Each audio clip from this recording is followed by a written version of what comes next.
Hey, bienvenue dans cette vidéo. Aujourd'hui, je vais essayer de t'aider à concrétiser ton choix. Est-ce que tu vas prendre une moto standard ou une moto électrique? Pourquoi est-ce que tu veux passer à l'électrique? Eh ben, aujourd'hui, moi, je vais te citer les points positifs et négatifs de la moto électrique et j'espère que ça t'aidera à faire ton choix. Pour les points positifs, la moto électrique est écolo. Plus besoin de culpabiliser, tu respectes l'environnement. Deuxième point, le plein est vraiment pas cher. Il s'élève à quelques dizaines de centimes d'euros. Troisième mot, la moto n'est pas bruyante. Alors, ça peut être un point positif, mais on va voir juste après que ça peut aussi être un point négatif. Et enfin, à l'achat neuf de celle-ci, tu peux avoir des réductions vis-à-vis de l'État qui favorise les personnes qui achètent des véhicules électriques. Pour les points négatifs, la moto, même neuve avec la réduction, ça reste un achat conséquent et coûte. Pour le plein électrique, il n'est absolument pas équivalent à un plein d'une moto standard, c'est-à-dire que l'autonomie ne sera pas la même. Une moto standard pourra parcourir beaucoup plus de kilomètres qu'une moto électrique. Après, on a un temps de recharge, malheureusement ça ne s'effectue pas instantanément. Alors dans une moyenne, le temps de recharge d'une moto est de 4 heures, donc ça peut paraître beaucoup pour certains, ça peut paraître peu pour d'autres. Moi en tout cas je trouve ça vraiment raisonnable. Je pensais que ça allait s'élever à 8 heures de charge, mais en fait non, 4 heures. Et enfin, le fait qu'elle ne fasse pas de bruit comme je l'ai dit, eh ben ça peut favoriser le risque d'accident tout simplement parce que les voitures qui ne vous entendent pas arriver quand vous faites de l'interfile, etc., ça peut provoquer donc des accidents comme je l'ai dit, etc.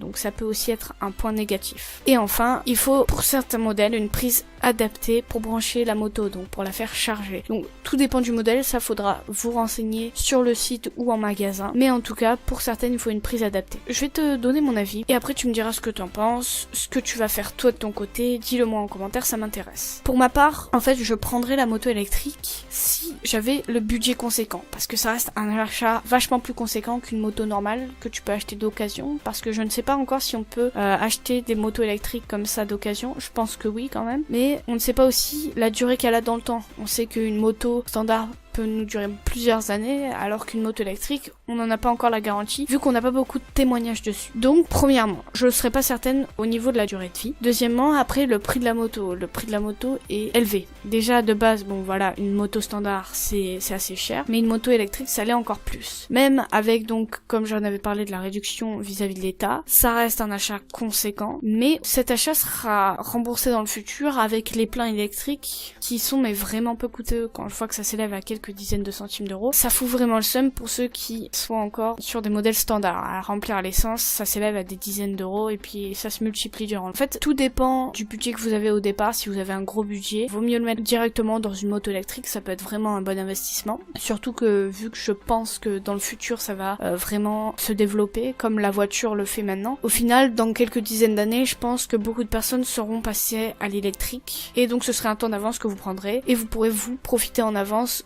des réductions de l'État qui je pense vont s'arrêter au bout d'un moment.